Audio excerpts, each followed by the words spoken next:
If your radiator's cold at the top but warm at the bottom, it's got air trapped inside.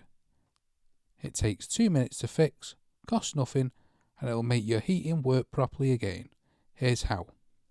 All you need is a radiator bleed key, about £2 from any hardware shop, and an old cloth to catch any drips. Put your heating on and let it run until the radiators are hot. Then feel across each one, cold at the top, warm at the bottom. That one needs bleeding. Check them all and make a mental note which one needs bleeding. Turn the heating off and give it 10 to 20 minutes to stop circulating and the water to cool down. That way you won't get scalding water when you open the valve. Find the bleed valve, the small square fitting in the top corner.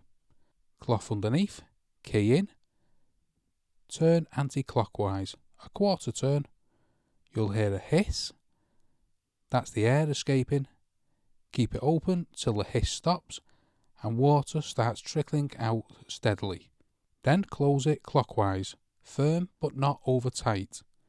If you've got more than one to do, start with the radiator furthest from the boiler and work your way back towards it.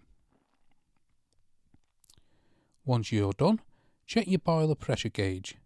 It should read between 1 and 1.5 bar. If it's dropped below 1, top it up using the filling loop. I've got a full video on that if you need the walkthrough. Turn the heating back on and feel your radiators. Evenly warm top to bottom. Job's a good one. Do this once a year, ideally before autumn, and your heating runs properly all winter. Still cold after bleeding? That's usually a balancing issue, worth getting an engineer to look at. If this saved you a call out, hit the subscribe.